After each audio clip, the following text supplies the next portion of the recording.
အားလုံးပဲမင်္ဂလာပါဒီနေ့တော့ကျွန်မမိတ်ဆက်ပေးမှာက rice ဆိုတဲ့မှု coffee နဲ့ပါသူကလေမှု6မျိုးနဲ့လုပ်ထားတယ်လို့ပြောပါတယ်ဝိတ်ကိုလည်းကြားစေတယ်လို့လည်းပြောတယ်စမ်းတောက်ကြည့်တာပေါ့လေနာမည်ကတော့ rice လို့ခေါ်ပါတယ်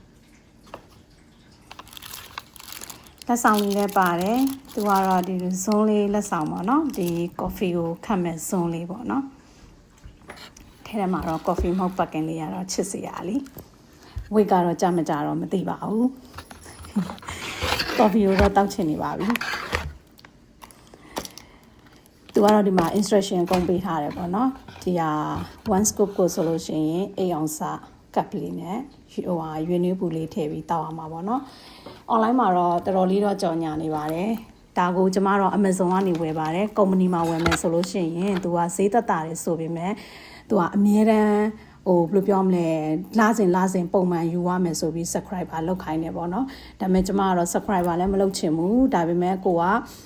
စမ်းပြီးတောက်ကြည့်ချင်တာပေါ့နော်ဘယ်လိုအရသာရှိလဲတော့ကြ taste မကောင်းလို့ရှိရင်ကိုကမတောက်ချင်ဘူးလေအားကြောင့်မို့ Amazon မှာတော့ဈေးကြီးပါတယ်နော်သူကတာမျိုးအမှုတ်ကလေးပါတကြားလုံးဝမပါပါဘူးစီးကြိုသမားတွေအတွက်လည်းအဆင်ပြေတယ်ကျမစီးကြိုရှိတာဖြစ်တဲ့အတွက်တကြားမပါဘူးနှုတ်မှုတ်လည်းမပါဘူး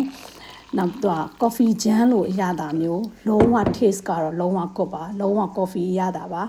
ဘာမှကိုပြောစရာအောင်မရှိဘူးကျမတို့လိုမျိုးပြီးတော့မယ်ခါတက်တွေပိုင်းမတောက်တဲ့လူတွေအတွက်လည်းအဆင်ပြေပါတယ်တော့ coffee ကလုံးဝ light coffee ပေါ့နော်coffee ကလုံးဝအရသာရှိရယ်မသိရင်မှုန်ပါတယ်လို့တော့မထင်ရဘူးဒါပေမဲ့ coffee အရသာအစစ်တိုင်းကိုပဲကျမတို့တောက်ရပါတယ်လုံးဝ coffee အရသာပါအရန်တောက်ကောင်းပါတယ် coffee jam ပေါ့နော်ကျမတို့ကြာ coffee jam ကြိုက်တယ်ဆိုတော့အလုံးမအဆင်ပြေပါစေ